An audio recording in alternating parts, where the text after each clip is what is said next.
الله وبركاته.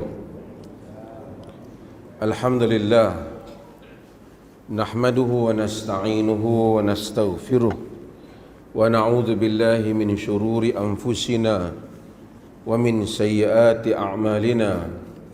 من يهده الله فلا مضل له ومن يضلله فلا هادي له. أشهد أن لا إله إلا الله وحده لا شريك له وأشهد أن محمدا عبده ورسوله أما بعد.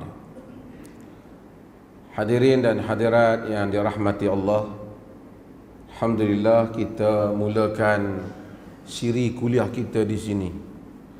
Saya sebenarnya keliru, saya dah ingat tak ada hari ni. Jadi setahu saya tak ada kuliah. Lepas pada tu siapa tak hantar ada poster ada kuliah. Masjid Tahabang pula kat saya kata jadi. Cuma dia Habang kata masak kambing lah. Dengar masak kambing tu mai. Jadi saya dah ingat tak ada. Tadi baru tengah dah lewat dah baru dapat makluman kata ada. Jadi tak apalah. InsyaAllah yang ke depan ni tolong iklan awal sikit. Tapi tak apa, saya hampir kira tak ada tadi. Dan tak sempat bagi tahu kuliah, tapi insya-Allah kita akan mulakan kuliah di sini ialah kitab Umdatul Ahkam. Kitab Umdatul Ahkam di negeri Perlis ni banyaklah masjid baca. Dan kitab ini kita jadikan juga sebagai salah satu sukatan yang telah dimasukkan oleh Jabatan Mufti kepada guru-guru takmir dan guru-guru majlis untuk mengajar kitab ini.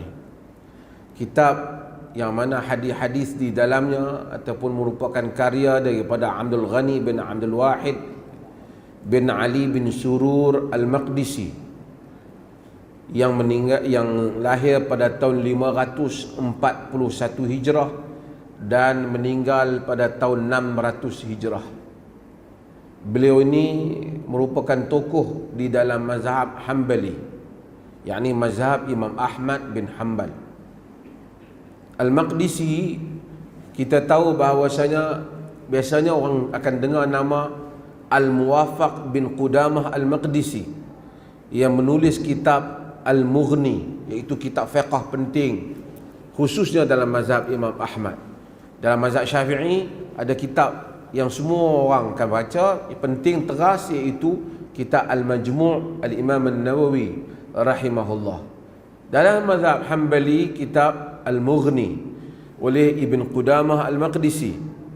Yang Ibn Qudamah Al-Maqdisi itu seangkatan dengan penulis kitab kita ini, bukan orang yang sama, seangkatan.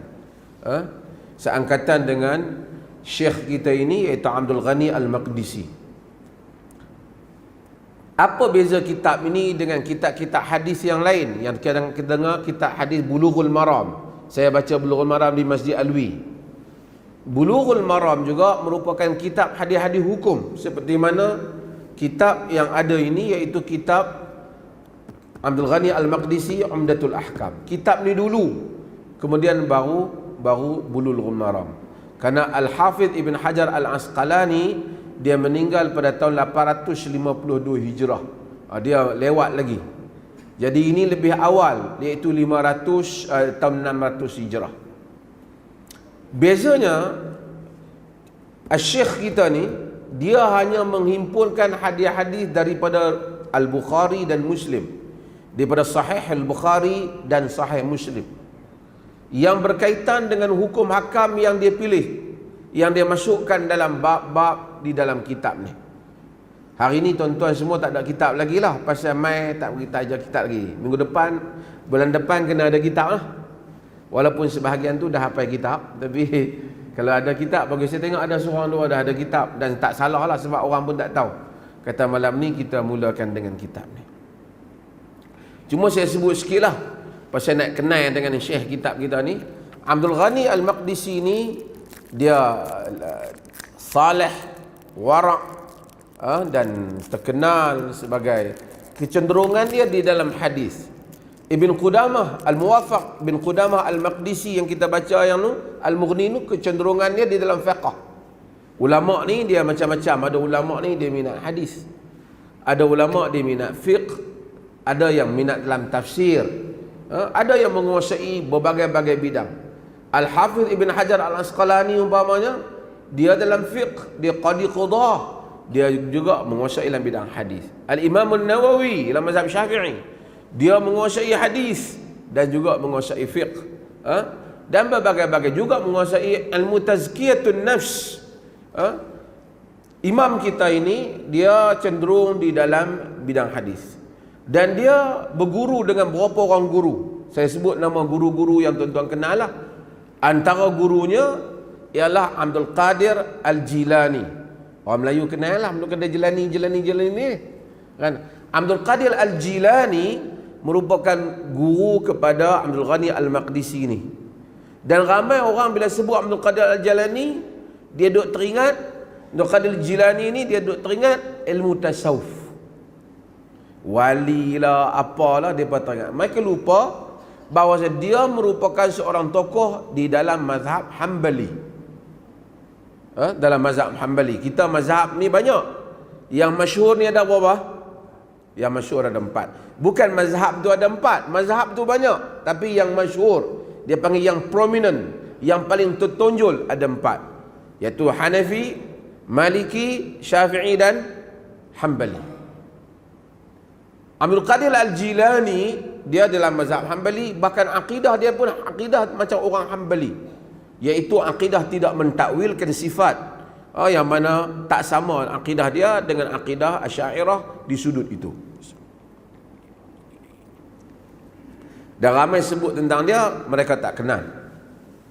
Syekh kita ni, cerita sikit lah, sebelum Syekh kita ni, dia masuk ke Mesir, dia masuk ke Asfahan, dia masuk ke Dimashq untuk berguru.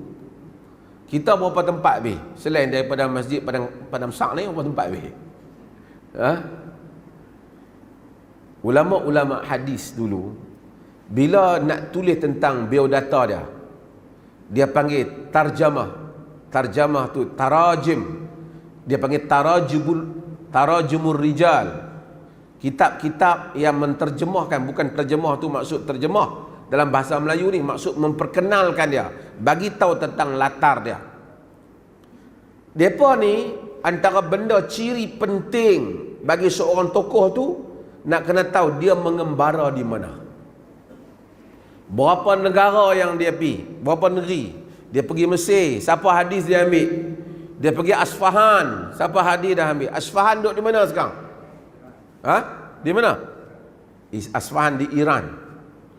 Dan Asfahan ni terkenal lah tuan-tuan. Dulu Asfahan adalah negara wilayah Ahlus Sunnah wal Jamaah. Sekarang dah masuk dalam Iran. Al-Imam An-Nasai sekarang masuk dalam wilayah Iran. Dulu Iran, dia bukan, wilayah itu bukan wilayah Syiah, wilayah itu wilayah Sunni. Kemudian dia pergi juga ke Dimashq. Dimashq itu di mana? Damsyik. Kita panggil Damsyik. Tempat nak sekarang ni lah. Ni wilayah Syam. Pasal apa panggil dia Al-Maqdisi? Dia daripada Baitul Maqdis. Dulu Baitul Maqdis adalah tempat tokoh-tokoh besar hadis dan berbagai lagi fiqh singgah di situ, belajar di situ. Mereka habis di situ, mereka pergi ke Mekah ataupun Madinah. Biasanya pergi Mekah, di situ tempat berkumpul ahli ilmu. Dan kita akan tengok orang tu daripada negeri macam-macam. Kadang-kadang dia guna nama Dimashqi. Dia bukan asal daripada Dimashq, tapi dia turun, nazil, dia turun di situ. Dalam tafsir Umar Az-Zamakhsyari bagi Jarullah, jiran Allah. Pasal apa? Pasal dia pergi duduk di Mekah. Dia bukan asal situ. Jadi ramai orang ni apabila dia nak berjaya, dia kena mengembara. Anak-anak kita pun macam tu. Nak berjaya, dia kena mengembara. Kita pun macam tu. Kalau duduk di kampung kita tak pernah keluar apa, Tak boleh. Kena pi sikit, bergerak. Supaya mengetahui apa yang berjalan di dalam dunia ini. Safir tajin iwadan amman tufariquhu, kata Imam Syafi'i. Bermusafirlah engkau, nescaya engkau akan mendapati ganti siapa yang engkau tinggalkan.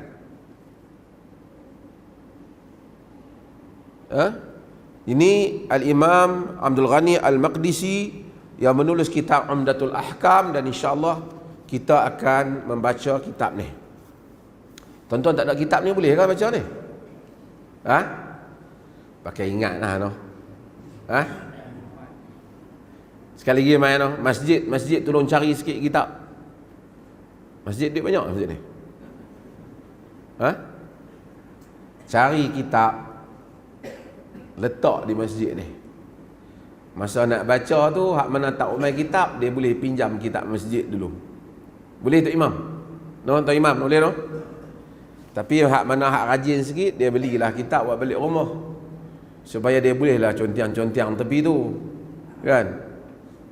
Yang mana ingat dah, tak payah beli apa, dia dengar saja. Tapi hak kali ni kita dengar dululah.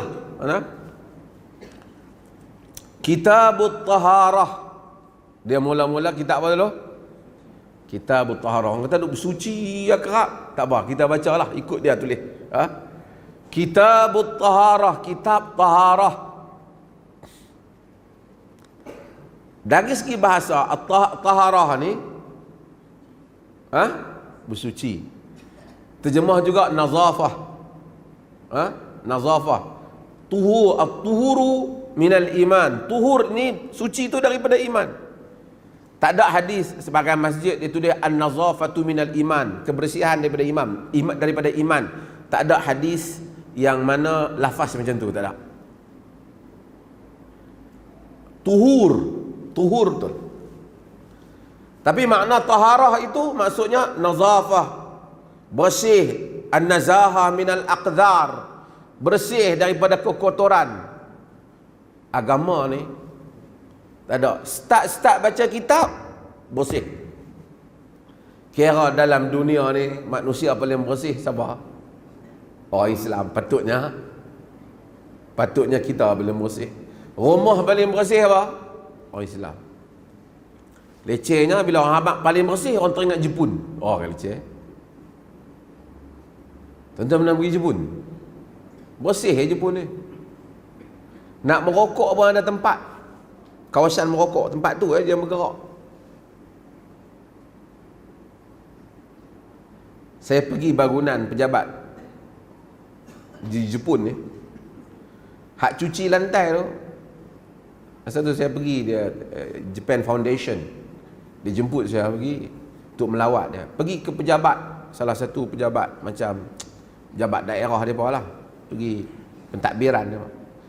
Kawan yang cuci tu, kita kira mop gitu kan. Dia tu macam merangkak macam tu, cuci dengan tangan tu. Kita pergi tengok dia tebuk lubang kok jalan tu kan. Seorang duk tunggu. Dia duk buat tangan macam ni. Masuk sila lalu. Dia duk buat begitu. Supaya nak elokkan orang jatuh dalam kita, bubuh orang palsu tu sudah. Kadang-kadang bubuh gitu ya, terjun berapa ramai terjun dah. Jepun agama tak ada. Dia kata agama Shinto. Dia pun bukan tahu dia agama Shinto ke apa. Dia agama ni, dia pun lahir Shinto, mati Buddha. Dia ikut yang mana murah, mati. Tak ada. Buddha ni, ramai orang tak tahu. Orang ingat Buddha ni orang kata agama lah. Tapi Buddha ni sebenarnya, dia bukan God-centric. Dia bukan ada Tuhan. Dia human-centric. Dia diri manusia. Dia sebenarnya, dia nak macam atheist lah juga. Mungkin orang Buddha dia akan ada pandangan, sisi pandangan. Saya mula-mula duk ingat, kerana sami besar dia, mari jumpa saya. Dia kata kami Buddha tak percaya, tak ada Tuhan, tak percaya Tuhan. Kekuatan diri manusia tu dia percaya. Kita ajaran daripada Tuhan.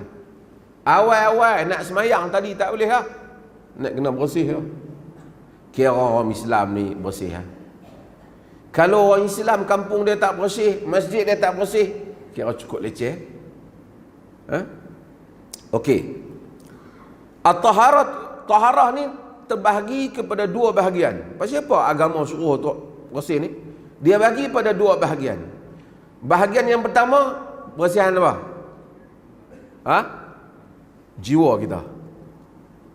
Hak ni yang ikhlas, tak hasad kat orang. Pasal apa dia suruh bagi zakat? Khudh min amwalihim sadaqatan tutahhiruhum. Agama Tuhan kata dalam surah At-Taubah, ambil daripada harta mereka sedekah, zakat. Untuk apa? Membersihkan mereka. Ambil harta, bersih harta tak? Bersih apa? Bersih jiwa. Bersih jiwa. Sebab tu tuan-tuan, jiwa ni ajaib. Kita tengok orang miskin, kita kesian. Bukan main-main ni. Lillahi ta'ala kita kesian. Kita ambil duit kita RM10, RM20, RM50, RM1, kita bagi kat dia. Lepas kita bagi, kita jasari, jiwa kita lapang. Jiwa kita rasa tenang. Kita rasa satu kepuasan. Itu menunjukkan adanya Tuhan yang menciptakan manusia, yang dia dah buat dah program tu dalam diri kita. Padahal bagi duit kat dia, tapi jiwa lapang. Pasal apa? Tuhan kata, ambil harta mereka, tutahhiruhum, membersihkan mereka. Bersihkan mereka. Sebab itu manusia yang buat dosa ni, salah satu dia nak bersih dosa dia, dia memberi, pergi sedekah. Dan ramai orang ni, dia tak orang percaya, tapi dia kalau dia yakin Allah Ta'ala, dia akan melihat keajaibannya. Sedekah memang mendatangkan rezeki. Kita duk takut, aku bagi sikit, Tuhan bagi balik kan ni, aku bagi Tuhan, dia duk rasa macam tu. Hakikatnya jika kita bagi saja kepada orang miskin, tuan-tuan kan tunggulah tengok rezeki kan sampai pada tuan-tuan. Taklah lepas bagi RM10, balik-balik nak sampai rumah seluk-seluk poket. Loh, tadi aku bagi RM10, Tuhan bagi balik RM20 kat aku. Tak, bukanlah macam tu. Tapi rezeki Allah, kerana dia bagi rezeki mari, dia bagi kesihatan, dia bagi kebaikan, dia bagi macam-macam orang hantar mai kat kita. Percaya.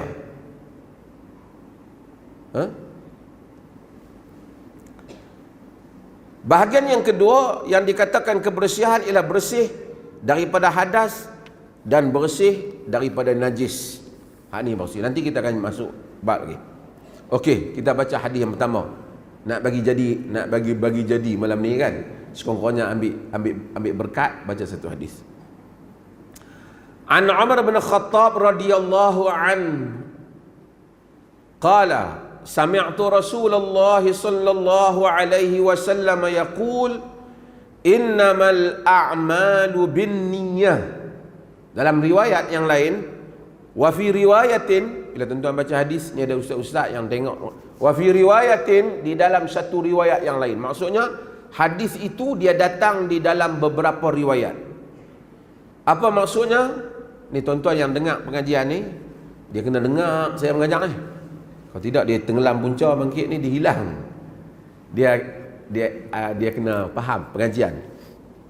Hadis ni dia tak macam Quran. Quran ni dia turun mai, yang itulah perkataan dia.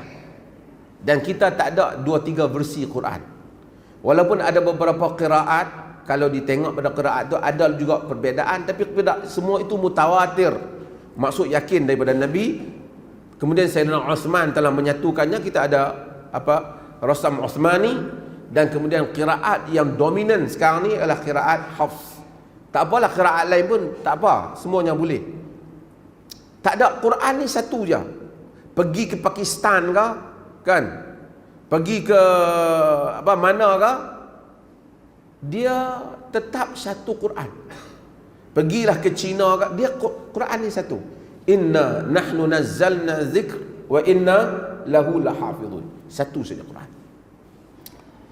Hadis ni dan Quran ni dia tak boleh aku nak baca ikut style aku, nak takdim, nak dulu ke yang ni, nak kemudian ke yang ni. Dia tak boleh. Dia mesti exactly sebiji macam itu, dia tak boleh ubah-ubah. Hadis dia ada sedikit masalah. Masalah apa? Pertama, ada hadis sahih dan tak sahih. Tak apalah, itu diatasi dengan ulama. Kemudian hadis ni ada satu bab dia panggil riwayah bil makna. Riwayah bil makna maksud rawi tu dia riwayat hadis dengan bahasa dia. Macam kita nak cerita cakap ajuk dengan cakap pindah, kan? Kita kata ni kawan kita, hang bagi tahu Ustaz kepada si fulan tu supaya mai jumpa aku. Nah, dia tak pi ambil ayat macam tu. Dia kata sila datang jumpa aku. Maksud sama, tetapi perkataan berbeza. Contohnya, ataupun dia kata dia telah memerintahkan supaya datang ke sana. Dia ubah ayat, tapi maksud lebih kurang sama. Bila dia guna benda macam tu, kadang-kala menyebabkan berlakunya perkataan mereka yang kita tak tahu yang mana satu yang lebih tepat. Maka kita akan tengok ada di dalam hadis disebut wa fi riwayatin, di dalam satu riwayat yang lain. Yang ni rawi ni kata macam ni, rawi ni kata makna lebih kurang sama. Kemungkinan kerana dia guna bahasa dia sendiri, kemungkinan Nabi memang menggunakan beberapa kali berucap dengan bahasa yang berbeza-beza. Boleh jadi juga. Okey. Baca lagi. Wa innama likulli imri'in ma nawa faman kana hijratuhu ila Allah wa rasulihi fahijratuhu ila Allah wa rasulihi wa man kana hijratuhu ila dunya yusibuha aw imra'atin yankihuha fahijratuhu ila ma hajara ilaih. Hadis ni tuan-tuan baca berapa kali dah? Banyak kali ya. Kebanyakan pun dah hafal dah lah hadis ni. Kan? An Umar bin Khattab radhiyallahu an. Daripada Umar bin Khattab radhiyallahu an. Umar bin Khattab ni siapa? Khalifah. Khalifah ke berapa? Khalifah yang kedua. Khalifah ni maksud apa? Kataan khalifah ni apa? Pengganti. Dia ganti siapa? Ganti siapa khalifah ni? Ganti Nabi. Tapi Nabi itu kenabian tak diganti. Ganti apa? Ganti pemerintahan Nabi. Ini selalu saya sebut. Abu Bakar orang panggil khalifata, ya khalifata Rasulullah, wahai pengganti Rasulullah. Khalifatu Rasulullah, pengganti Rasulullah. Masa tu tak ada lagi Amirul Mukminin Abu Bakar, tak ada lagi. Bila mari Sayyidina Umar, Abu Bakar merintah 2 tahun lebih. Kemudian wafat, meninggal Abu Bakar. Dia cadangkan nama Umar bin Khattab radhiyallahu an. Ada sahabat bantah, janganlah Umar, kerah dia ni. Tapi Abu Bakar cadang dan sahabat setuju. Akhirnya lantik Umar. Dia ada berapa cara pelantikan ni. Salah satunya ialah khalifah sebelum mencadangkan dan rakyat setuju. Masa zaman Umar bin Khattab, dia cadangkan 6 orang. Dia pilih di kalangan 6, 4 tarik diri, bertanding 2, Uthman dan Ali. Akhirnya majoriti pilih Uthman. Bila Uthman, jadi kes lain. Uthman dibunuh, negara jadi kelang kabut. Rakyat jadi bertemparan, pergaduhan di sana sini. Ali terpaksa mengambil jawatan. Berlakulah perpecahan Syiah, Sunnah, Sunni. Itu panjang cerita dah. Tapi yang pentingnya, Umar bin Khattab dia menggantikan Abu Bakar Siddiq radhiyallahu anhu. Umar ni satu orang, Umar ni dia masuk Islam tahun yang kelima. Dia daripada Bani Adi. Bani Adi ni Bani yang kecil. Umar ni antara tokoh-tokoh yang ditakuti semasa jahiliyah. Tapi dia cepat masuk Islam dibandingkan orang lain kerana dia tak ada beban. Khalid Al-Walid orang besar. Yang lain semua ada jawatan dalam Quraisy. Umar bapak dia cengih kecil-kecil dulu, garang. Dan dia pun bapak dia tak ada kepentingan. Dia pulang pada dia nak buat pilihan. Dia agresif. Masa dia marah kat Nabi, dia pukul habis orang Islam. Tahun keempat kelima dia masuk Islam. Bila dia masuk Islam, tahun kegembiraan. Dengan semangat dia, orang Islam berani keluar. Sehingga kita tahu sejarah Umar bin Khattab, kabilah dia bertemu, dia Quraisy. Nabi Quraisy, dia Quraisy. Dia bertemu dengan Nabi pada datuknya Ka'ab bin Lu'ay. Umar bin Khattab sehingga kepada Ka'ab bin Lu'ay bertemu dengan datuk Nabi SAW. Bila dia tak ada, Nabi sentiasa sama. Abu Bakar, Umar. Dakhaltu ana wa Abu Bakrin wa Umar. Kharajtu ana wa Abu Bakrin wa Umar. Aku, Abu Bakar dan Umar masuk. Aku, Abu Bakar dan Umar keluar. Rapatnya Nabi dengan dua ni. Bila Abu Bakar meninggal, yang ganti Abu Bakar ialah Umar. Orang panggil, ya khalifati Rasulillah. Wahai pengganti kepada pengganti Rasulullah. Wahai hak ganti kepada yang ganti Rasulullah. Umar bin Khattab kata, panjang. Besok kalau mai seorang lagi, ya khalifati Rasulullah. Wahai pengganti kepada pengganti Rasulullah. Kalau dah banyak, ya khalifata khulafai Rasulullah. Wahai pengganti pada pengganti. Panjang. Tu orang Arab kita kena tahu. Orang Arab bukan ada pentadbiran, mereka bukan ada kerajaan lagi. Islam yang bawa kepada orang Arab, yang bawa kepada mereka suatu kerajaan. Nabi, orang Arab dulu kabilah yang berpecah. Mari satu hari, orang mari pada Umar kata, ya Amirul Mukminin, wahai pemimpin orang mukminin. Sayyidina Umar dengar, dia kata, bagus panggilan ni. Aku pemimpin, kamu semua mukminin. Mulai masa tu, maka mulalah orang panggil gelaran Amirul Mukminin. Sebab tu orang tak sebut Amirul Mukminin Abu Bakar, pasal zaman tu tak mula lagi. Ia bermula pada zaman Umar bin Khattab radhiyallahu. Termasuklah juga hijrah ni. Tarikh hijrah ni pilihan Umar bin Khattab radhiyallahu anhu. Pasal orang Arab dulu depa tak ada tahun. Depa ada tahun tapi dia tak ingat tahun berapa. Orang Parsi ada tahun. Orang Mesir kuno ada tahun. Kita tengok Siam. Siam ada tahun tak? Dia ada tahun Siamnya. 2000 apa? 2000 lebih lah depa. 3000, 2000. Kan? Orang Kristian dia ada tahun ya. Berdasarkan tahun Masihi tu. Orang Arab dia nak tahu tahun macam mana? Dia hanya tahu tahun dia peristiwa. Apa berlaku pada tahun tu? Jadi tahun Nabi lahir, apa peristiwa berlaku? Gajah menyerang Mekah. Dia panggil Amul Fil, tahun gajah. Bila Islam dah ada kerajaan, mula tulis surat. Bila tulis surat kepada para pembesar, tahun tak ada. Macam-macamlah orang cadang.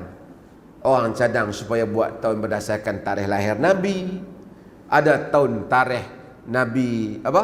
Nabi wafat, macam-macam. Semuanya tidak mengembirakan Umar. Sehinggalah orang cadang kita kira tahun Nabi hijrah. Umar kata ni bagus.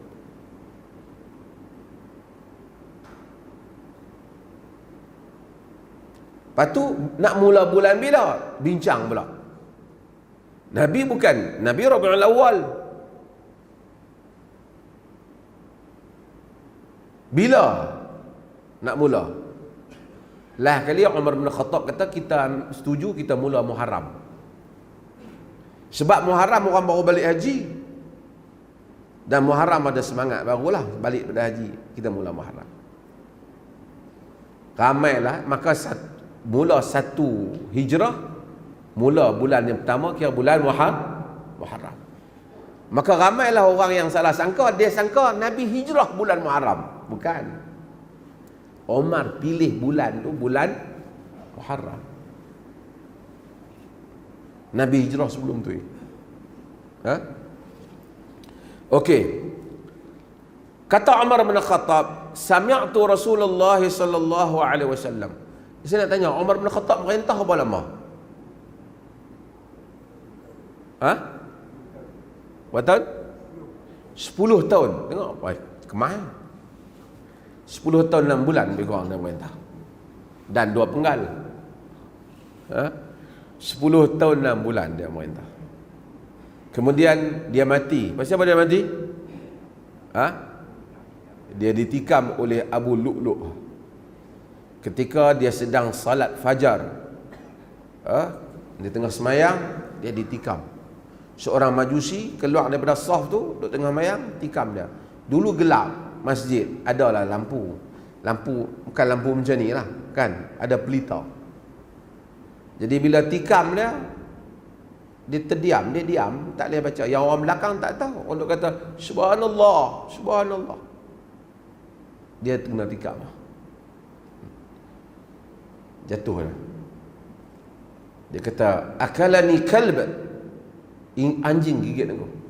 Pisau tu tikam dia. Seorang budak majusi. Ini pun masalah juga. Omar ni dia tak suka sangat terlalu ramai orang pendatang yang masuk ke bumi Madinah. Tapi pendatang-pendatang ni datang khususnya kerana mereka ni bekerja.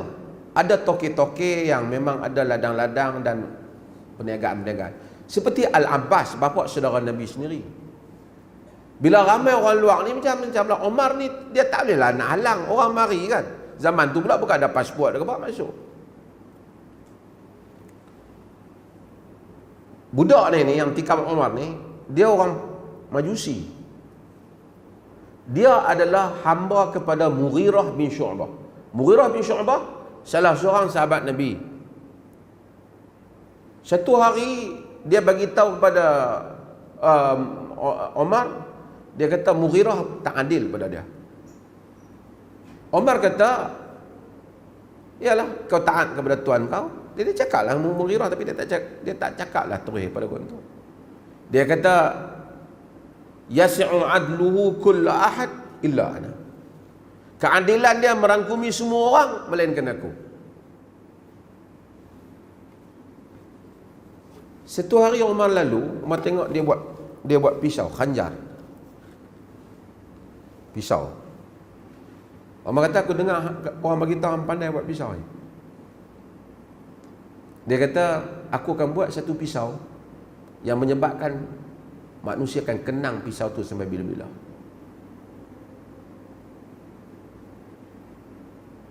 Orang yang iring Umar kata, Amirul Mukminin, dia ugut kau tu. Kena ambil tindakan ni. Tapi Umar tak ambil tindakan kat dia. Satu hari bila Umar solat fajar, dia keluar pada saf, dia tikam Umar.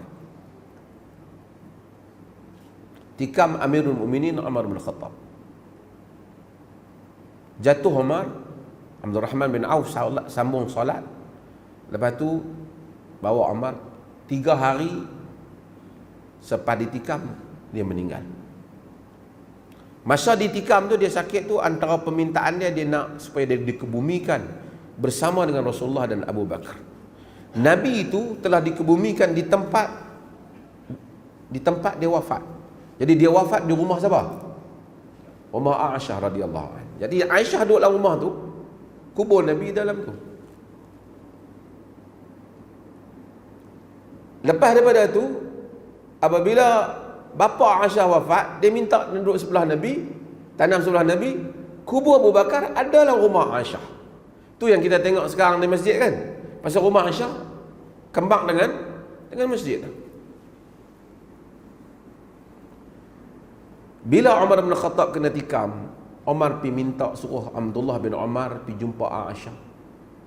Mintalah izin kalau boleh dia pun tanamlah di tepi kubur mereka berdua.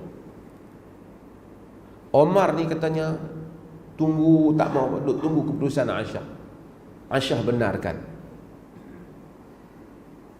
Satu hari bila Omar dah hari yang ketiga dia minum susu dan susu tu keluar, katanya dah parah dah, dan dia wafat, ditanamkan di tepi Abu Bakar dan Rasulullah dan Abu Bakar. Kata Aisyah, dulu aku dah rumah tu okey, tapi bila kubur Omar dah masuk, aku sentiasa tutup aurat dalam rumah, malu pada Omar. Pasal Abu Bakar tak apa-apa dia. Tapi bukanlah kata Omar tu duduk dalam kubur tu, tapi mengerasai kehadiran Omar bin Khattab. Okey. Kata Omar, dan habis ni hadis ni tak ada hurai, saya cerita Omar dulu lah. Kata Omar, sami'tu Rasulullah sallallahu alaihi wasallam, aku dengar Rasulullah sallallahu alaihi wasallam. Omar kata dia dengar. Masa bila Omar kata dia dengar? Masa Omar tengah berkhutbah, dia kata dia dengar Rasulullah kata. Dia bagi tahu orang ramai. Siapa yang dengar Omar kata? Yang dengar Omar kata seorang yang bernama Alqamah bin Waqqas. Dia kata dia dengar Omar bin Khattab di atas mimbar kata, sami'tu Rasulullah sallallahu alaihi wasallam. Aku dengar Rasulullah kata. Siapa yang dengar daripada Alqamah bin Waqqas? Muhammad bin Ibrahim At-Taimi. Dia dengar daripada Alqamah bin Waqqas. Siapa dengar daripada Muhammad bin Ibrahim? Yahya bin Sa'id dengar daripada Muhammad bin Ibrahim. Siapa yang dengar daripadanya? Sufyan bin Uyainah. Siapa yang dengar daripada Sufyan? Abdullah ibn Zubair Al-Qurashi.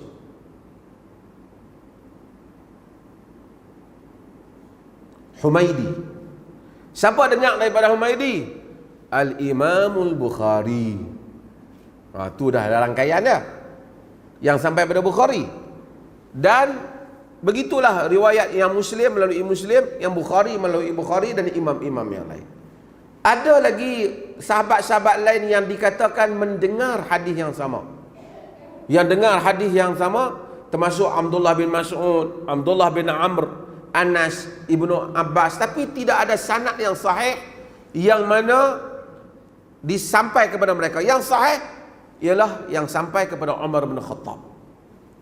Maka sebab itu hadis ni yang terkenal ialah hadis innamal a'malu binniyat, setiap amalan itu dengan niat, ialah hadis yang diriwayatkan oleh Umar bin Khattab radhiyallahu an.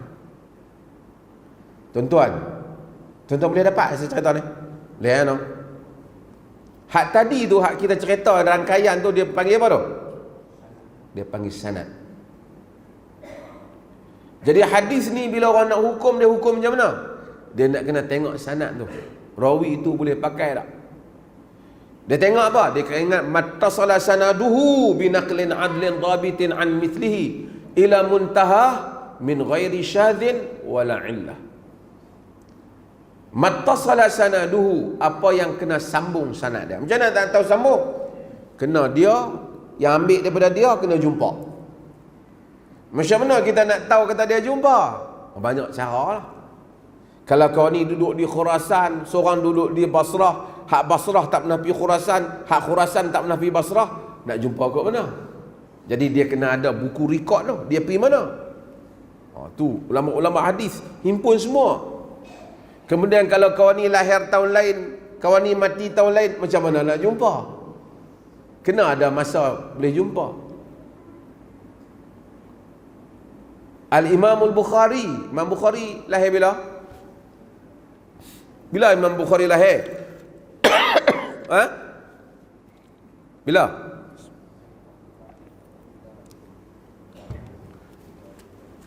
Ha? 1994. 194 Hijrah dia lahir. Bila dia mati? 256 Hijrah.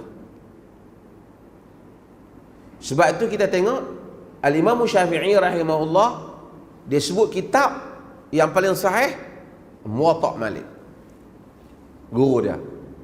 Sebab Imam Syafi'i lahir 150, meninggal pada tahun 204. Artinya ketika dia meninggal tahun 204, Imam Bukhari umur lebih kurang 10 tahun.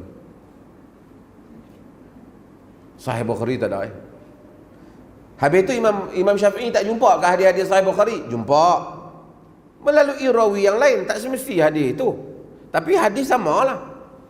Jangan kita kata dia tak jumpa hadis Bukhari. Hadis Bukhari, Bukhari kumpul. Hadis Muslim, Muslim kumpul. Bukhari, mari mana orang Bukhari ni? Bukhari ni apa? Kita kata nasi Bukhari. Nasi Bukhari tu di Bukhari pun tak ada. Bukhari ni Bukhara di Uzbek. Sekarang kalau kita pergi ke Uzbekistan, di satu kampung, orang tak tahu sebut nama kampung tu, nama dia Khartank. Di Samarkand, di situ kubur Al-Imam Al-Bukhari. Dulu kubur tu Soviet memerintah. Soviet Rusia ni komunis, dia perintah Uzbekistan. Bila dia perintah Uzbekistan habis, dia bom, dia tinggal habis banyak tempat-tempat yang cantik-cantik Islam dalam khazanah, hilang. Imam Bukhari ni, termasuk Imam Bukhari di Bukhara, dekat-dekat semua. Dari Naisabur, dekat situ juga. Naisabur Imam Muslim. Sebab Muslim bin Ibnul Hajjaj Al-Naisaburi. Lepas tu Imam Tirmidhi dalam negeri tu juga, di Tirmiz. An-Nasai sebelah sana. Semua kawasan tu kawasan ulama hadis. Bagi Uzbekistan, tuan-tuan tengok, Uzbekistan ni bukan orang Arab. Muka dia dengan muka saya tak apa jauh lah. Kan?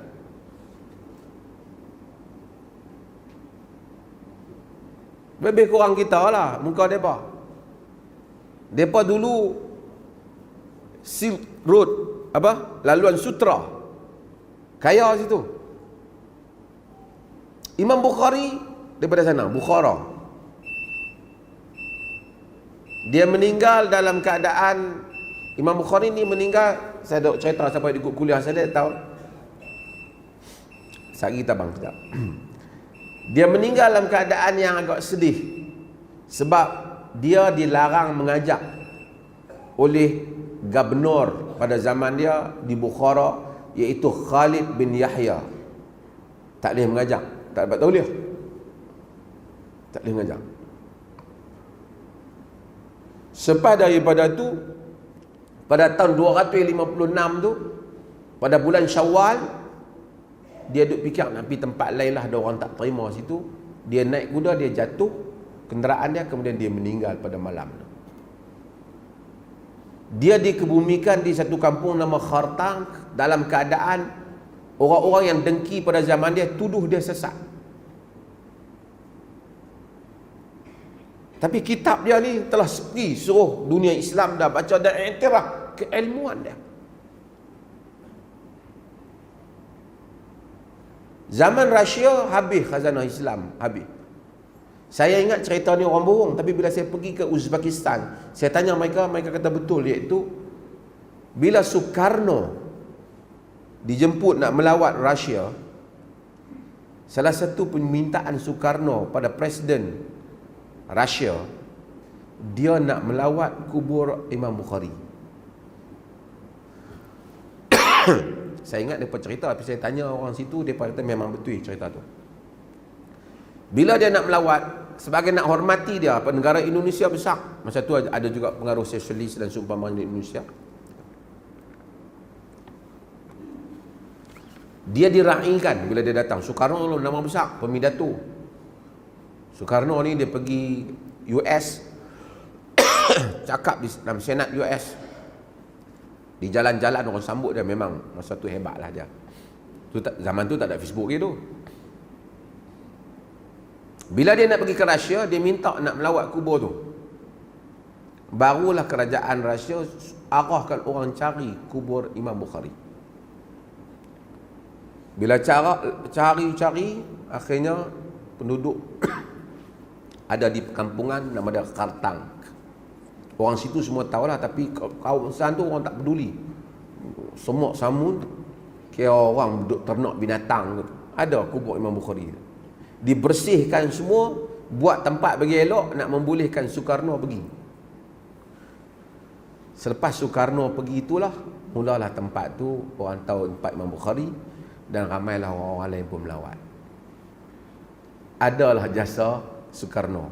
Saya ingat orang buat cerita, bila saya pergi ke sana, saya tanya orang yang jaga tu, macam mana tempat. Dia kata mula dengan Soekarno. Betul lah cerita tu. Artinya adalah jasa pemimpin dunia orang Islam ni. Sebab tu penting peranan pemimpin ni tu. Azan dulu. Azan dulu. Bang dulu. Lepas azan ni tuan-tuan boleh tanya soalan.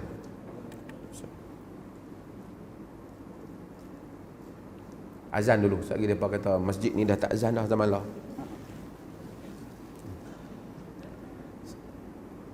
Bismillah.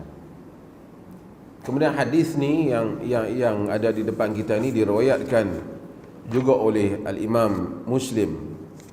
Imam Muslim riwayatkan hadis ni kerana kita dah bagi tahu hadis-hadis yang dibawa dalam ini adalah hadis yang diriwayatkan oleh Al-Bukhari dan Muslim. Dan Bukhari, Imam Muslim nama dia Muslim Ibnul Hajjaj. Lahir pada tahun 204 Hijrah, meninggal pada tahun 261 Hijrah. Dah berapa lama dah dia meninggalkan kita? 1200 tahun lebih generasi zaman tu. Internet tak ada lagi, apa pun tak ada lagi. Imam Muslim ni murid pada Imam Al-Bukhari rahimahullah ta'ala. Artinya hadis ni ada dalam Sahih Bukhari dan dalam Sahih Muslim. Dan insya-Allah kita akan sambung maksud hadis ni pada kuliah yang akan datang. Allahu a'lam. Ada soalan?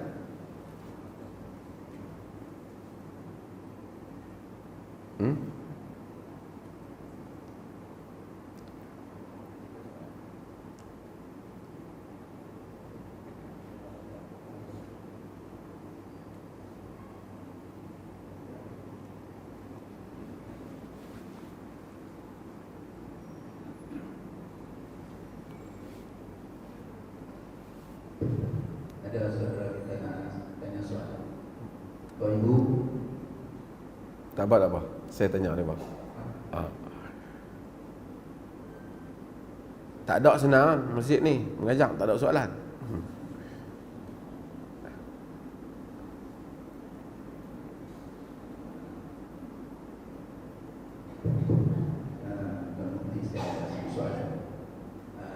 Soalan dia, apakah amalan di dalam bulan Muharram yang boleh kita buat untuk mengisi bulan?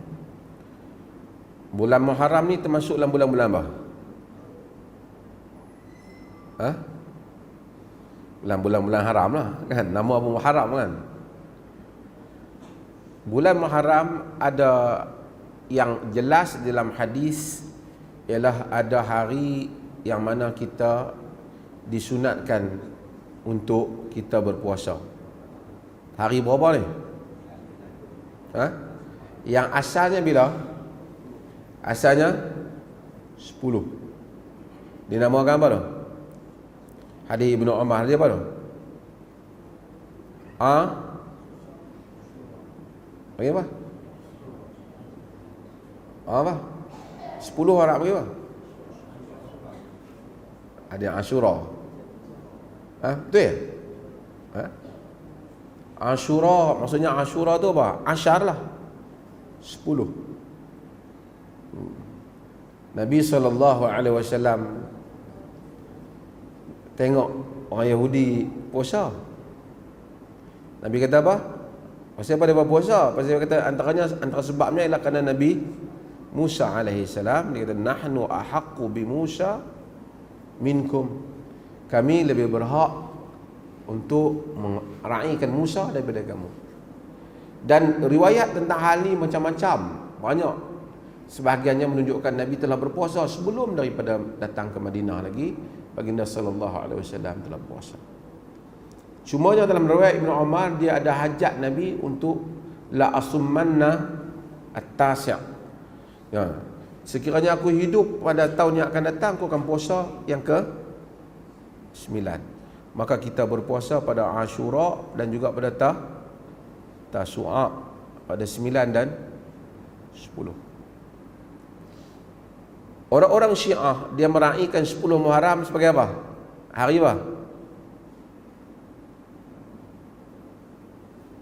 Syiah meraih apa? Ha? Karbala. Betul ya? Ha? Kematian siapa tu? Ali. Kematian siapa? Hussein. Kita tak terlibat dengan itu. Kita bersedih dengan sikap orang yang membunuh Hussein. Tapi semua cerita-cerita tokoh tambah begitu banyak tentang pembunuhan Hussein. Jadi kita kata pembunuhan tu tak betul. Zalim dan jahat. Siapa yang membunuh cucu Nabi? Zalim, jahat. Tapi dia tak ada perayaan untuk mengenang itu. Apatah lagi nak luka-lukakan badan, cederakan badan, tak ada. Ada dalam bulan Ashura, Muharram kena buat bubuk Ashura? Ha? Bubuk Ashura tu 10, bubuk 10. Pasal mengenangkan apa? Nabi Nuh. Ini juga tidak ada riwayat dalam hal ni. Nak buat makan tu tak apalah, tapi tak usah duk kait dengan agama lah. Jadi apa yang kita buat adalah puasa pada 9 dan 10. Dan membanyakkan puasa pada bulan-bulan haram juga. Ada riwayat-riwayat dalam riwayat-riwayat yang disebut Aisyah dan seumpamanya, baginda menyukai puasa pada bulan-bulan haram. Boleh banyak. Ada soalan lain? Sini buat buka puasa. Bila berapa hari? Ha? Ya. Mudah-mudahan ni kita ambil kesempatan untuk puasa sunat seperti itu. Lain ada soalan?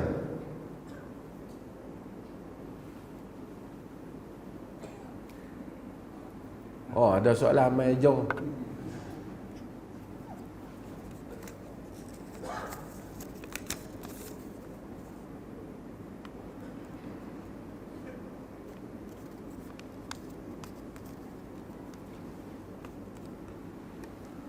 Soalan, saya bolehkah kita mengadakan majlis khatam Al-Quran? Pertama, kita kena tahu dulu perkataan khatam tu apa dah. Khatam ni apa dah? Ha? Hang ni khatam dah kah? Oh. Khatam tu, khatam orang Melayu, khatam ni potong-potong kan. Khatam ni tamat lah kan. Sebab tu kita panggil penamat, penutup. Dia khatim tu, atau benda yang tutup tu juga dipanggil seal. Kita seal, kita tutup dia panggil khatim. Sebab tu Nabi itu khatimin nabiyyin, penutup pada Nabi. Jadi bila kita Quran kata khatamallahu ala qulubihim, lagi wa ala sam'ihim wa ala absarihim ghishawah. Khatamallah, Allah khatam kan. Khatam tu maksud apa? Dia tutup. Maksudnya dia tutup apa? Dia tutup hak dalam ni tak boleh keluar, hak luar tak boleh masuk. Itu khatam lah. Bila kita kata khatam Quran, maksudnya kita dah tutup, dah habis lah. Maksudnya kita dalam bahasa ni kita tamatlah baca Al-Quran. Bila kita baca bermula daripada Bismillahirrahmanirrahim, daripada Alhamdulillahirabbil alamin sampai tamatnya surah An-Nas, Qul a'udzu birabbin nas, artinya kita khatam Quran. Maksudnya kita baca khatamlah tu. Kata aku ni tak buat khatam lagi. Khatamlah bila habis tu. Habis tu nama dia khatamlah. Pahala dapat banyak mana? Pahala berdasarkan banyak ayat yang dibaca lah. Apabila kita baca daripada awal sampai habis, sebanyak tu lah. Bagi setiap satu huruf, bagi lagi 10 pahala. Itu namanya khatam. Jadi kalau orang tu baca daripada awal sampai tamat Quran, maka dia telah khatam Quran. Faham tak? Okey. Lah ni dia buat pula kata khatam je ni. Kalau kita pi orang, okey, lah orang buat majlis khatam Quran, maksud kawan yang baca sampai habis tu, kita pi hadir masa dia khatam Quran tu, adakah kita dapat pahala banyak macam dia, sedangkan kita hanya baca ujung tu saja, Qul a'udzu birabbin nas? Dapat tak? Tak lah. Kita dapat banyak mana? Banyak hak kita baca tu lah. Banyak hak kita baca tu lah. Sekarang ni ada orang buat nak khatam Quran, 30 orang, seorang ambil satu juzuk. Maka baca, khatamlah Quran. Khatam sebenarnya tak khatam lah, baca tu, kita yang baca tu dapat pahala banyak mana? Kita kira dapat pahala. Pahala kawan tu dapat pahala seorang sejuzuk. Takkan nak sama baca seorang sejuzuk dengan hak baca Quran sampai habis. Kalau tidak, orang tak payah khatam, tak payah baca sampai habis. Seorang ambil 6,000 orang lebih, 6,200 lebih, baca seorang satu ayat, habis Quran. Dalam masa setengah seminit, pakat khatam habis. Dia tak khatam lah tu. Khatam apabila kita baca daripada awal sampai habis. Nak bagi faham tu dulu, baru boleh pergi cerita majlis khatam ni. Okey. Ada tak riwayat-riwayat yang menunjukkan Nabi ni bila nak khatam Quran, dia buat majlis? Dari segi riwayat Nabi, tak ada. Tetapi ada di kalangan sahabat seperti Anas bin Malik, riwayat daripada Anas, dan berbagai, ada yang dhaif, ada yang boleh diterima, menunjukkan Anas bin Malik, dan juga ada beberapa riwayat yang lain dari sahabat ataupun daripada tabi'in yang lain, ketika nak khatam Quran ni, dia panggil anak cucu dia dan dia pun berdoa. Barangkali kerana mereka nak harapkan supaya mustajab doa kerana dah khatam Quran, dapatlah juga pada anak cucu mereka, barangkali. Di atas itu, maka sebahagian di kalangan ulama ada yang menyukai apabila khatam Quran itu orang lain dapat manfaat sama untuk dengar khatam Quran tu. Mudah-mudahan masa khatam Quran tu rahmat tu turun, orang lain pun doa mustajab dapatlah kelebihan dari sudut doa yang mustajab. Itu andaianlah yang di okey. Dan mereka berhimpun mungkin juga untuk menggalakkan orang supaya khatam Quran. Dulu kampung-kampung bila budak tu khatam Quran, pakat galakkan dia supaya semua orang pakat bersungguh nak bagi khatam Quran baca. Satu galakkan. Kita diperoleh fatwa macam mana? Kita kata kalau dia buat majlis khatam Quran, dengan dia tak buat macam tadi, tak kata baca seorang sikit telah jadi khatam. Mereka memang baca bagi habis, ada majlis untuk menggalakkan supaya orang baca habis, ataupun pada penghujung majlis tu dia baca ramai-ramai untuk membetulkan bacaan tu. Kau ni baca, kau ni dengar betul. Ini sesuatu yang dibolehkan. Dengan syarat dia tak kata nak khatam Quran kena buat majlis. Dia tak boleh kata macam tu. Tapi kenapa pergi buat majlis ni? Nak galakkan orang lain pun supaya baca juga, ataupun supaya diberkati, dimustajabkan doa pada khatam Quran. Sekadar itu tidak mengapa, dengan tak disyaratkan kalau nak khatam Quran kena ada pulut kuning, kena ada telur goreng. Tak boleh lah. Kalau dia main antiqam macam tu, dia karut. Tapi kalau kakak berhimpun, ni aku nak tamat Quran dah ni, Dah baca dah bulan ni bulan puasa, panggillah mak dia, anak-anak dia main duduk. Aku nak baca mudah-mudahan masa tamat ni turun rahmat Tuhan, dapatlah juga hamba. Sekadar itu majlis khatam Quran yang demikian tidak menjadi masalah dengan tidak ada i'tiqad tambahan. Jadi kalau di sekolah nak galakkan budak-budak khatam Quran, tidak mengapa. Ada soalan? Ya.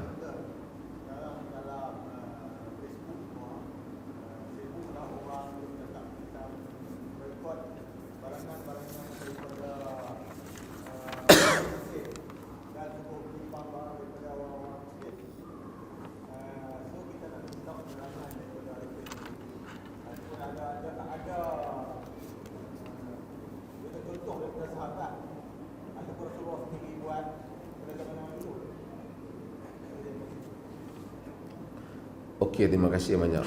Ni isu boikot barang bukan Muslim. Isu perkataan boikot ni mungkin dia timbul macam dalam suasana negara tu nampak macam heavy sikit, berat.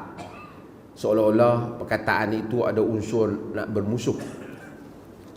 Tapi kalau katakanlah kita letak sebelah konteks Malaysia, ada tak di dalam Islam larangan untuk jangan berurusan dengan orang-orang yang memerangi agama? Kafir harbi ada. Yang kafir harbi ada. Fuqaha menyebut boleh diberikan pada non-Muslim kecuali kafir harbi. Boleh diberikan kecuali kafir harbi. Ada bab itu. Tapi kita tak boleh nak klasifikasi dalam konteks Malaysia ni siapa yang harbi dan tak harbi. Kan, karena itu bukan mudah. Jadi saya dah sebut bahawasanya yang terbaik janganlah kita sebut perkataan boikot ini. Kerana itu sukar. Kerana mungkin juga ada non-Muslim yang dia tidak memusuhi agama Islam ataupun dia bagus. Dia duduk di kampung kita ataupun duduk tempat kita, dia baik dengan kita, dia tak suka juga apa yang mereka buat. So kalau kita boikot non-Muslim yang kita boikot, merangkumilah dia pun kenalah juga. So nanti dia akan pergi ketegangan-ketegangan yang lain. Tetapi saya kata perkara yang patut kita lakukan ialah kita membantu untuk membeli barangan produk orang Islam. Beli produk orang Islam. Kenapa? Orang pandang mulia dalam dunia ini, kita orang Islam tak gila dunia. Tetapi Islam menyuruh kita mengukuhkan kekuatan ekonomi. Orang Islam kena ada duit, masyarakat Islam kena ada duit. Sebab itu adanya bab zakat, bantu-membantu. Dahulu apa yang menggerunkan manusia? Sekarang pasal apa orang gerun dengan China? Selain daripada dia negara besar, orang gerun dengan kuasa ekonomi dia. Peperangan, perdagangan. Perdagangan antara US dan China. Maksudnya ekonomi adalah suatu kekuatan yang boleh melemahkan orang lain. Yahudi, syarikat-syarikat besar Yahudi telah menguasai dunia. Sebab itu kita nak buat apa tak boleh, pasal ekonomi mereka kuat walaupun jumlah mereka sedikit. Quran kata wa a'iddu lahum mastata'tum min quwwah wa min ribatil khail turhibuna bihi aduwallah wa aduwakum. Siapkanlah menghadapi mereka, wa'iddu lahum, apa yang kamu mampu daripada kekuatan, daripada kuda-kuda yang bertambat. Zaman dulu kuda lah tak ada orang tak naik kuda lah. Turhibuna bihi aduwallah wa aduwakum, kamu menggerunkannya musuh Allah dan musuh kamu. Kalau dalam negara orang Islam lemah. Orang tengok orang Islam, masyarakat Islam, duit pun tak ada, duk harap kat orang, raya pun duk tunggu barang orang, orang tak hormat. Maka kita mesti kuatkan ekonomi. Inilah yang menyebabkan orang Arab tak dihormati. Tidak ada produk mereka. Apa saja bergantung pada orang. Nak kuatkan ekonomi macam mana? Kita kena bantu sesama sendirilah. Orang Islam kena beli barangan orang Islam. Tidakkah itu berlaku perkauman? Oi, bukan kita suruh maki orang bukan Islam. Kita suruh duit kita, duit. Ada orang buat beberapa kenyataan, bantah orang Islam nak beli barang Islam. Sampai duit kita pun dia nak bantah. Duit dalam poket kita nak beli kat siapa? Kita punya hal lah. Saya bukan nak kata mereka ni patut dia minta tingkat tangan. Mereka perkauman. Mereka bantah Zakir Naik pergi semayang berjemaah di Melaka. Orang Islam nak semayang di masjid orang Islam, mereka bantah. Buat bantahan pada kerajaan Melaka. Sampai orang Islam nak semayang pun mereka nak tentukan. Dulu kita panggil Zakir Naik mari ceramah, mari khutbah. Sebelum lagi isu, dia bantah. Khutbah kita pun dia nak tentukan. Hari ini kita kata saya nak beli barang daripada Ahmad, dia bantah, tak boleh. Kena beli juga daripada orang Masyami dan asing. Duit saya nak beli selama ni. Tak. Mereka perkauman. Sampai nak menentu kita tak pernah tanya mereka, hang kena beli barang pada siapa. Sebab tu saya tak setuju istilah boykot tu. Saya kata itu pilihan lah duit kita. Saya ada 2 meja. Orang kempen barang. Iklan kan, tengok iklan. Iklan kan dia kempen beli barang tertentu. Berilah barang cap X. Adakah bererti dia telah melancarkan perang pada cap Y? Tak. Dia kempen. Kalau tidak, kena haramkan iklan. Apabila saya kata beli barang orang Muslim, bukan saya kata jangan perangilah barang bukan Muslim. Tak. Beli barang. Sebab apa? Banyaklah sebab. Peniaga Muslim ini dia lemah. Kadang-kadang orang Islam kita pun ada orang tanya lebih 5 dik. Lebih 5 dik dia berkira. Dia hisap rokok sampai 30 ringgit dia tak kira. Lebih sekupang. Tapi kita beli saudara kita. Kerana nak tolong supaya ekonomi dia kuat. Inilah juga yang Yahudi lakukan. Bukan kita tiru Yahudi. Yahudi kuat ekonomi kerana mereka support each other. Tolong antara satu sama lain. Menolong. Ini bukan memusuhi orang. Saya nak tolong. Kalaulah saya tengok ada kedai abang saya berniaga dan kedai bukan abang saya nak pergi beli kepada kedai abang saya kedai. Satu orang kata, hang tak boleh pergi beli kedai abang. Pasal apa? Hang perkauman. Beli kat kedai abang hang. Kacau macam tu. Pasal apa? Tak boleh, hang kena pergi beli kedai lain. Saya punya keputusan. Melainkan saya kata, kita pergi beli kedai dia, kita cuba bakar kedai satu lagi. Tu tak boleh lah. Kita tak kata apa kat kedai satu lagi, kita kata beli saja. Maka memboikot, mungkin istilah yang tak kena lah. Tapi membeli barang produk Muslim, bukan bererti, mungkin juga kita kena beli produk bukan Muslim, kerana bukan semua benda Muslim buat. Ada orang dia buat alasan, habis tu handphone bukan Muslim. Kita kata, kalau ada yang Muslim, kita beli yang Muslim. Tak ada, kita beli yang bukan Muslim, kerana kita bukan boikot. Nabi SAW puji kaum Al-Asy'ariyin. Nabi puji kaum Al-Asy'ari dalam hadis yang diriwayatkan oleh Al-Bukhari dan Muslim. Al-Asy'ari itu Asy'ari Abu Musa Al-Asy'ari, dia kaum dari Asy'ari. Nabi SAW kata, innal Asy'ariyin idza armalu fil ghazwi aw qalla ta'amu iyalihim bil Madinah jama'u ma kana 'indahum fi thawbin wahid summa iqtasamu bainahum fi ina'in wahid bisawiyah wa hum minni wa ana minhum. Nabi kata Al-Asy'ariyin apabila mereka pergi berperang ataupun makanan mereka kurang masa duduk di Madinah, mereka kumpulkan makanan yang ada di antara mereka dalam satu kain, kemudian mereka letak dalam satu bekas, mereka bagi dengan sama banyak. Bukan bagi atas nama Islam tu, bukan bagi atas nama semua orang Islam, bagi atas nama geng kabilah mereka, adik-beradik mereka. Nabi kita fahum minni wa ana minhum, mereka di kalangan aku di kalangan mereka. Sebahagian para ulama yang syarahkan hadis ini kata, Nabi ini anti perkauman, Nabi anti asabiyah. Tapi Nabi support sikap suka tolong kaum antara satu sama lain kerana nak bagi kuat. Bukan kata kita bagi makan kita, jangan bagi orang lain makan. Tak, nak tolong. Harta pusaka dapat ke adik-beradik.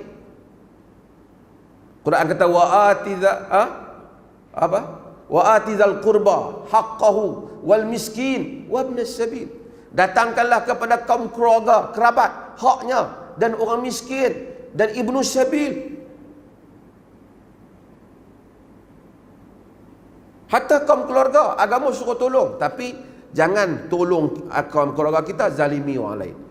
Nak beli produk Muslim, kita zalimi, buat nanya, sabotaj non-Muslim dengan benda yang tak betul, itu kita tak boleh buat lah. Tapi kita nak tolong beli barangan orang Muslim, apa salahnya? Dan itulah yang patut kita lakukan. Bila orang Islam menega, sebahagian barang tu kita perlu. Kalau orang Islam tak menega ikan ke apa, kalau berlaku apa tak nak makanan orang Islam. Sebahagian barang yang dinega oleh orang Islam fardu kifayah. Betul tak? Sebahagian kalau orang tak buat, berdosa yang lain. Bukan saja sembahyang jenazah je fardu kifayah, perniagaan juga fardu kifayah. Jadi doktor fardu kifayah. Bukan semua orang nak jadi, bukan semua orang nak berniaga. Sebahagian orang kena berniaga bagi memastikan orang tak memperkotak-katikkan umat Islam. Kalau dia fardu kifayah, kita tak tolong dia, macam mana? Al-muslim akhul muslim, la yaghlimuhu wa la yuslimuhu, wa man kana fi hajati akhihi kana Allah fi hajatihi, kata Nabi. Orang Islam saudara orang Islam, dia tak akan menzalimi saudaranya dan tak akan membiarkan saudaranya dalam kezaliman. Sesiapa yang menunaikan hajat saudaranya, Allah akan menunaikan hajat. Saya bayangkan tuan-tuan, kalau semua orang Islam ni, dia beli, tu saya sebut, dia beli barang dapur saja. Barang dapur dia, beras, lagi apa lagi? Kicap, lagi apa? Sos, mi, lagi apa? Semualah keperluan. Dia beli daripada produk ataupun dia beli daripada peniaga Muslim. Bukan kita kata haram beli daripada, bukan. Kita tolong, kita nak tolong. Dapur kita, koman-koman orang kampung ni berapa ratus sebulan belanja? Duit dapur ya? 500 satu rumah. Campur hak orang kaya, dia bandar-bandar Kuala Lumpur apa semua, agak-agak berapa ratus juta sebulan orang Islam. Bukan juta, bilion. Betul tak? Kalau seorang saja orang tu makan sebulan RM150, ambil RM5 makan. Kalau sejuta orang berapa? 150 juta. Kalau 10 juta orang berapa? Kalau 15 juta orang Islam berapa? Banyak tak? Berapa banyak syarikat mi, syarikat sos, syarikat macam-macam yang boleh orang Islam tubuhkan dan memajukan antara satu sama lain jika orang Islam beli barang orang Islam. Kemudian dia kena bayar zakat. Kemudian huduh-huduh orang Islam bila kaya, orang minta dia bagi pada orang yang dia kena ingat orang Islam tolong dia. Maka ini, bila orang Islam kuat, ada dasar ekonomi baru kerajaan buat nak menguatkan peniaga Muslim. Kemudian kita nak tolong beli barang orang Muslim bagi orang Muslim kata, oh ada orang kata jangan buat. Macam mana? Hari itu kata nak tolong peniaga Muslim, nak tolong bagi Bumi Putera naik. Ini bukan kita nanyakan perniagaan orang, kita nak tolong. Nabi SAW sebut dalam hadis, al-mu'min lil mu'min kal bunyan yashuddu ba'duhu ba'da. Orang mukmin bagi orang mukmin itu makan bagaikan satu bangunan, kuat menguat antara satu sama lain. Kalau kita buat, kita akan kuat. Setengah orang kita dia berkira sangatlah, lima kupang, kadang 5 sen. Dia kata Allah, kedai sebelah tu RM1 2 kupang, ni kedai hang RM1 3 kupang. Dia berkira padahal dia Muslim. Anak dia bagi makan, anak dia hantar pergi sekolah, pergi mengaji Quran, dia semayang. Biar pergilah sekupang tu, kadang-kadang sekupang jatuh kot jalan, kita kutip pun tak. Kita niat kita tolong dia. Dia saudara Muslim, saudara kita. Kalau dia buat bisnes, kita beli. Kalau dia berniaga di pasar malam, kita beli. Bila ramai orang Islam kaya, orang Cina kaya, bukan Muslim, kita tak nak masuk mereka kaya. Sebab itu syarikat-syarikat mereka hebat, barangan mereka hebat, bangunan mereka hebat. Kemudian sekolah-sekolah mereka pun hebat. Mereka tak perlu bantuan kerajaan, boleh buat sekolah-sekolah yang hebat. Kita sentiasa nak minta, nak buat bilik yang masjid pun jenuh nak kempen. Sebab tak hebat. Lepas tu nak bagi hebat, kena ada orang kaya. Nak bagi orang kaya, kena ada mereka. Kerja kerajaan macam mufti tak boleh kaya. Nampaklah macam kaya, tak kaya-kaya. Kena jadi peniaga. Lepas tu nak bagi peniaga hebat, kita pula tak mau tolong. Macam mana? Agama suruh kita tolong. Cumanya kita pesan kepada saudara-saudara Muslim ni, tunaikan apa yang Nabi SAW ajak. Nega, jangan menipu.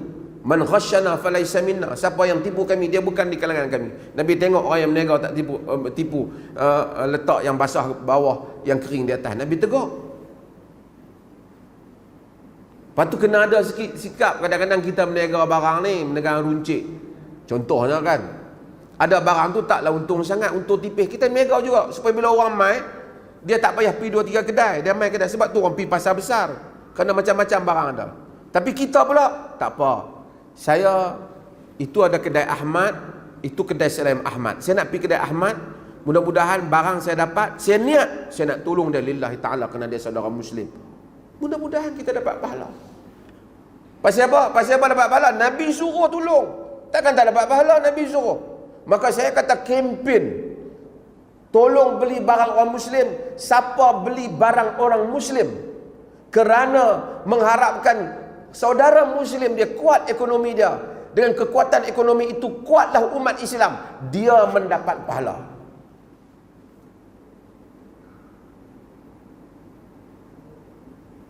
Kempen membeli barang Muslim ialah kempen untuk orang dapat pahala. Membeli barang orang Muslim dengan tujuan supaya kuat ekonomi orang Muslim, dapat pahala. Kerana Nabi yang suruh kita tolong saudara Muslim.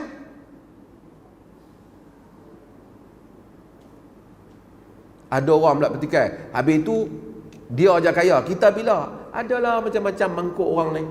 Kadang-kadang duduk fikir benda-benda macam tu. Tolong orang. Bagi saja duit kat orang, tolong dapat pahala. Ni bagi pada orang yang berniaga. Mudah-mudahan dia berniaga dengan baik. Apatah lagi dia seorang Muslim yang baik. Kalau kita tolong dah. Sebab tu saya sokong kempen ini.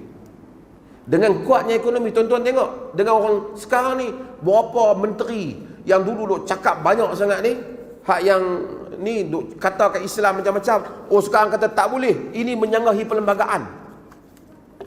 Oh, kita pergi beli barang kedai Ahmad, menyanggahi undang-undang. Boleh je macam tu ke?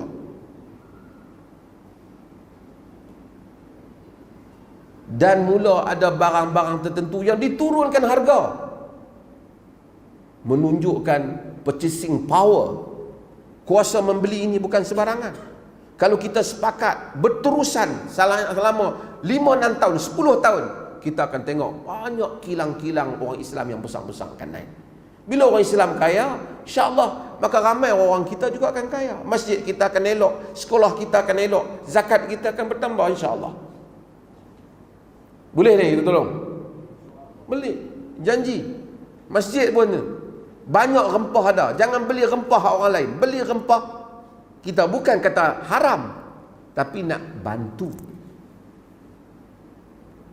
Beli rempah saudara kita. Bukan kita boykot, kata tak boleh makan langsung. Tak. Beli rempah orang kita. Kata tak beli rempah orang kita tu, saya kata jangan beli rempah orang lain tu, bukan mesti orang Cina, bukan mesti orang India. Mungkin juga daripada luar negara ke, daripada Siam ke, Thailand tu kan, ataupun dari mana ke, yang bukan produk tempatan. Tapi kita beli yang produk kita, beli daripada saudara kita. Dia tidak salah. Yang salah marilah kita beli, diharamkan beli barang mereka. Yang tu kacau lah. Kita tak keluar lah fatwa macam tu. Kita kata digalakkan beli saudara. Kalau ada orang juga pergi beli di kedai bukan Muslim, kita tak kata dia telah berdosa. Tapi kita kata membeli di kedai Muslim mendapat pahala. Kerana Muslim menolong orang Muslim. Mudah-mudahan insya-Allah kita semua dirahmati Allah. Sekian, assalamualaikum warahmatullahi wabarakatuh.